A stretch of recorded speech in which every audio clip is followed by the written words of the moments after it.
Bonjour à tous et bienvenue pour un nouvel épisode du Stewart Voyageur. J'espère que vous allez bien et que vous êtes prêts pour le sujet du jour. Aujourd'hui, un sujet pas glamour mais qui finalement est réellement quelque chose de concret, c'est pourquoi est-il important d'avoir une bonne hygiène de vie lorsque l'on est hôtesse de l'air ou steward. Je mets le petit jingle que vous avez l'habitude et on en parle tout de suite après.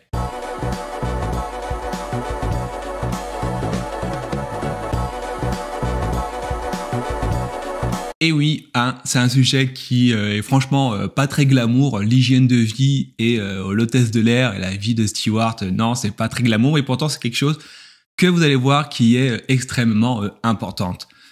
Quand vous verrez cet épisode, on arrivera fin avril 2022. Si vous n'êtes pas encore abonné à la newsletter, faites-le dès à présent. Je vous rappelle que vous pouvez gagner un petit coaching d'une demi-heure avec moi où je répondrai à toutes vos questions concernant les hôtesses de l'air, le steward, le CCA, etc., etc.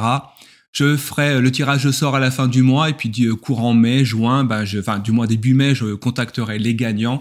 Et puis après, on s'organisera en privé pour se faire ce coaching. Faites-le dès à présent, abonnez-vous également à la chaîne, on approche des 1000, je crois que j'ai vu 995, quelque chose comme ça tout à l'heure. Alors abonnez-vous, on y est presque. Allez l'équipe, je compte sur vous. Maintenant que c'est dit, maintenant que c'est fait, je vais vous expliquer pourquoi l'hygiène de vie est ultra importante lorsque l'on est hôtesse de l'air et steward. Alors déjà, on va commencer par la définition de l'hygiène de vie. Alors l'hygiène de vie n'a rien à voir avec l'hygiène corporelle en tant que telle, évidemment ça en fait partie. L'hygiène corporelle, c'est le fait de ne pas puer, de se laver, etc., etc. C'est important, pas de pas schlinguer lorsqu'on est hôtesse de l'air ou steward. Mais en fait, l'hygiène de vie, c'est toutes les actions que l'on met au quotidien, que l'on fait afin d'être en bonne santé, en bonne humeur, de ne pas être fatigué, etc., etc. C'est quelque chose que vous allez voir que l'hygiène de vie est extrêmement importante. Et pourquoi est-ce que c'est important? Là déjà, je vais vous expliquer dans cette première partie pourquoi est-ce que c'est important. La première chose que vous allez constater lorsque vous débuterez votre carrière d'hôtesse de l'air ou de steward, c'est la fatigue. La fatigue, c'est quelque chose qui va devenir, mais alors littéralement chronique. Et alors autant quand on est jeune, les siestes, glander des fois à dormir devant Netflix, on n'aime pas ça, mais quand on devient un PNC, des fois on aime bien avoir ça. On se lève tôt, on se couche tard, on fait des vols de nuit, on travaille en décalé. Je peux vous garantir qu'il y a bien une chose qui arrivera dès le départ, c'est la fatigue. Et même moi, je vois aujourd'hui là le trafic reprend, toutes les bonnes habitudes, justement, de bonne hygiène de vie que j'avais juste avant le Covid a quasiment disparu. Maintenant, je me dis mince, il faut vraiment que je remette toutes mes choses en place parce que si je n'y arrive pas, là par exemple la semaine dernière, j'ai fait 5 jours d'affilée avec que des vols, tout le temps, et je suis arrivé au bout de la semaine, mais j'étais au bout de ma vie, alors qu'à la base c'est quelque chose de classique. Donc voilà, pourquoi l'hygiène de vie est importante? Parce que déjà, la fatigue. Deuxième chose qui fait que l'hygiène de vie est importante, c'est son poids de forme, c'est le fait de ne pas trop grossir. Alors je vous afficherai sûrement par là une photo de moi au début de ma carrière, lorsque j'avais fait mes belles photos pour mon dossier de candidature. Vous voyez l'avant, vous voyez l'après. Alors c'est sûr, il y a plus de 10 ans d'écart. Mais l'histoire des vieilles hôtesses de l'air, ça marche aussi avec les vieux stewards. On épaissit et ça également, si vous n'avez pas une bonne hygiène de vie, vous allez devenir vous allez prendre des kilos, on va dire. Et nous, on rigole parce qu'on appelle ça des QCD. C'est lorsque les vieilles hôtesses ou les stewards, on devient un peu trop enrobés, on va dire ça gentiment. Nos fesses, quand on marche, elles touchent le siège C, elles touchent le siège D avec l'allée centrale au milieu. Et on appelle ça des QCD. Donc si vous n'êtes pas en faire partie, je vous donnerai après mes astuces évidemment pour ne pas y arriver. Et enfin, l'importance d'avoir une bonne hygiène de vie, c'est tout ce qui est par rapport à la peau. Au fur et à mesure des années, la peau se dessèche, vous allez avoir des rides, etc., etc. Et si vous voulez un minimum contrer ces effets, c'est important de bien manger, bien boire, etc. Et autre chose qui fait que c'est ultra important, donc à chaque fois dans la deuxième partie de vidéo, je vous expliquerai comment mes astuces à moi personnelles pour justement réussir à contrer ces effets de notre travail. La dernière chose qui fait que c'est important d'avoir une bonne hygiène de vie, ce sont les douleurs musculaires. Car oui, même si on n'est pas censé le faire, tous les jours, on nous demande de porter les valises dans les casiers, on tire des trolleys, les chariots là que vous voyez tirer dans l'avion, ça pèse des tonnes, ça pèse des tonnes. Alors imaginez-vous, lorsqu'on doit décoller et qu'on a juste un vol qui fait 45-50 minutes quand on fait du court courrier, et que là d'un coup on se dit mince, il faut vraiment que je sorte ce chariot alors que l'avion il est encore en pleine phase de décollage, ça pèse une tonne, on se fait mal au dos. On se fait mal aux genoux, on se fait mal aux épaules parce que les passagers volent avec des valises mais qui pèsent une blinde, t'as l'impression qu'ils mènent leur vie avec. Et toutes ces petites choses, eh ben, il fait que par exemple moi j'ai 36 ans, bientôt 37 ans d'ici le mois prochain ou dans 2 mois, eh ben j'ai une discopathie, je suis pas le seul, on est plein à avoir des problèmes au dos, on est plein à avoir des problèmes d'épaule, à pas réussir à lever les épaules assez haut. Et ça, si vous ne faites rien, et ben à la fin, vous perdez votre licence et vous vous faites virer. Et c'est pour ça que je vous dis que c'est extrêmement important d'avoir une bonne hygiène de vie. C'est parce que si vous ne le faites pas, et ben vous ne pourrez pas durer dans la carrière d'hôtesse de l'air et de steward. C'est vraiment quelque chose à mettre en place dès le début, même si vous avez 20 ans, 21 ans. Dès le départ, il faut le faire, il faut le faire, il faut le faire. Maintenant que je vous ai expliqué pourquoi c'est important, eh ben, je vais vous expliquer dans cette deuxième partie pourquoi, enfin du moins comment mettre en place des actions pour faire en sorte que vous y arrivez. Au tout début de la vidéo, je vous ai parlé de la fatigue. La fatigue chronique, ça, vous allez malheureusement, ça va être compliqué de passer à travers, mais il y a des manières d'y arriver. La première, c'est de se coucher tôt, d'avoir assez de sommeil avant de vos levées. Moi, par exemple, lorsque je fais des vols qui décollent à 5 heures du matin, il faut se lever tôt, machin. Et moi, personnellement, j'habite quand même assez loin de l'aéroport. Je me lève à 2h30 du matin. Et ouais, 2h30, je peux vous garantir que ça pique les yeux, pour pas dire autre chose, pour rester poli. Ça fait vraiment mal, c'est vraiment très compliqué. Alors, pour réussir à tenir, je me couche tôt. C'est à 8h, je suis au lit à 8h30. En hiver, c'est facile, il fait noir. Voilà, en été c'est un peu plus compliqué lorsque dehors vous entendez encore les oiseaux chanter, tout le monde fait des barbecues en été, etc., etc. Mais c'est extrêmement important d'avoir son quota de sommeil et de connaître son corps pour savoir le nombre d'heures de sommeil que vous avez réellement besoin. Moi, idéalement, au bout de 8 heures, je suis bon. Donc, j'essaie de calculer en me disant, bon, allez, combien d'heures il me faut pour avoir assez de sommeil. Donc, si je me couche à 8 heures, alors, j'ai pas mes 8 heures parce que bon, après, à un moment donné, il faut quand même avoir un minimum de vie sociale. Mais si je me couche à 8 heures, ça me fait 6-7 heures de sommeil lorsque je me lève vraiment très tôt. Et ça me permet de tenir. Vous voyez, ça me permet de tenir sur la durée. Également, pour aider au sommeil et pour aider à l'endormissement, la chose qui est également sympa à avoir, c'est ce qu'on appelle un rituel de coucher. C'est une manière d'amener son corps psychologiquement, à lui faire comprendre que maintenant, c'est l'heure d'aller dormir. Par exemple, c'est éteindre la télé, se brosser les dents, lire un petit bouquin dans son lit et emmener son corps vers le sommeil. Pour quelqu'un d'autre, ça va être peut-être ranger le lave-vaisselle ou faire un peu de yoga, de méditation, etc., etc. C'est trouver un processus qui vous emmènera vers le sommeil. Et ça, vraiment, c'est quelque chose de vraiment fondamental, d'extrêmement important à mettre en place si vous voulez durer votre carrière de PNC sur le temps.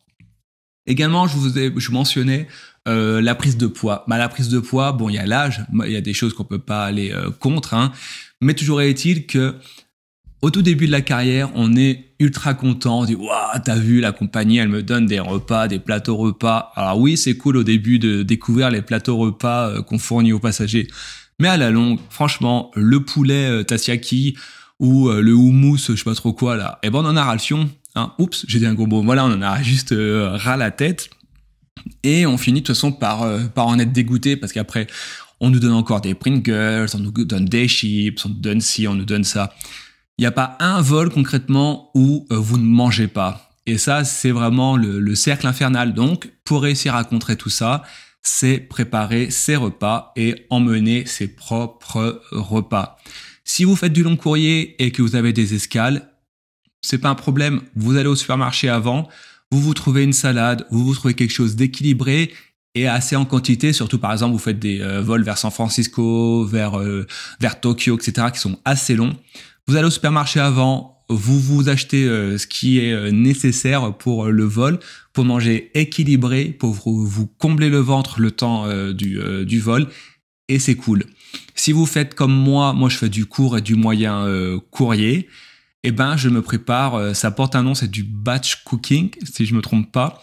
C'est qu'en fait, sur mes jours de repos, le dernier jour de repos, eh ben je prépare tous mes repas pour la semaine et je les mets dans des tupperwares. Et ensuite, comme ça, le matin, avant de partir, tac, j'ai juste à prendre mon tupperware, mon fruit, etc. et je l'emmène avec moi au travail. Et ça me permet du coup d'éviter de manger les cochonneries que ma compagnie aérienne me donne à grignoter toute la journée. Et ça, voilà. Autre chose, ben, c'est par rapport à la prise de poids et également au sommeil, ça a un lien, c'est le sport, l'activité physique. Même si on n'aime pas le sport, moi je suis pas un grand sportif, hein. Vous me voyez petit, les heures de PS, c'était juste le calvaire. D'ailleurs, je terminais toujours dernier à être pris dans les équipes de foot, etc. parce que j'étais juste une glande, une quiche.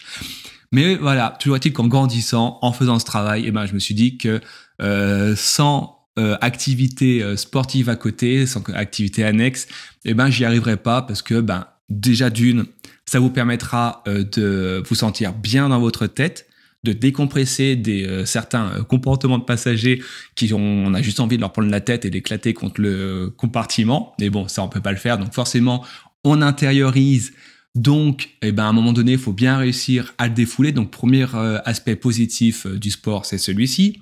Deuxième aspect positif du sport, c'est que ça vous aide à dormir le soir. Lorsque vous faites une bonne activité physique, s'endormir en ayant épuisé son corps, et ben c'est juste top parce que vous sécrétez des endorphines, etc., des bonnes hormones pour le corps.